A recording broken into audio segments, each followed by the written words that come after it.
এবং এই মুহূর্তে আপনি দেখতে পাচ্ছেন যে এই গাড়িটিতেই একটু এই গাড়িটিতেই এই পতাকা মোড়ানো গাড়িটি এই গাড়িটিতেই বেগম জিয়াকে শেষবার নিয়ে যাওয়া হচ্ছে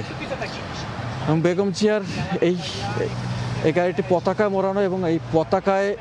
যে পতাকার জন্য এত যুদ্ধ, এত লড়াই, এত সংগ্রাম, এই পতাকার তলে যে 18 কোটি মানুষ তাদেরকে রেখে গেলেন বেগম জিয়া এবং যে মানুষদেরকে এই কোটি কোটি মানুষ রেখে গেলেন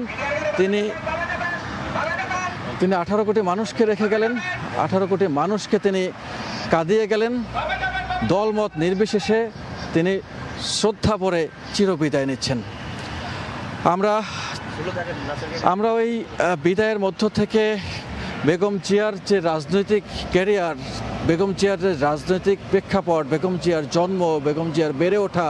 সব কিছুই আমরা বলার চেষ্টা করেছি। হয়তো আজকেই এই বলাই শেষ বলা, এই বলাই হয়তো বেগম জিয়াকে শেষ বলা, তার মৃত্যুর দিনের বলা। তবে বেগম জিয়ার সম্পর্কে এই বলা শেষ বলা নয়, এই বলা শেষ বলা নয় এই জন্যই তার যে রেখে যাওয়া যে কর্ম, সেই কর্ম হয়তো যুগ যুগ ধরে মানুষকে বলতে হবে। তার যে আচরণ সেটি যুগ যুগ ধরে মানুষকে নতুন করে শিখিয়ে দিয়ে গেছে কিভাবে করে একজন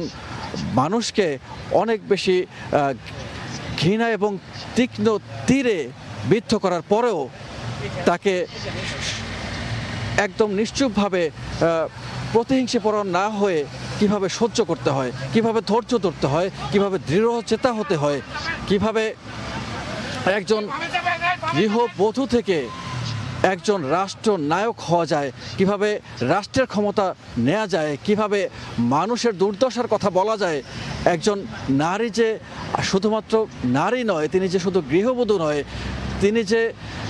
একজন অনেক উচ্চশিক্ষিত, উচ্চাভিলাষী সেরকম নয়। তারপরও কিভাবে করে একটি রাষ্ট্রকে পরিচালনা করা যায়, দিক নির্দেশনা দেওয়া যায়, একজন মমতাময়ী মা হওয়া যায়, তার সব কিছুর গুণ যেন বেগম জিয়া তিনি দেখিয়ে দিয়ে গেছেন।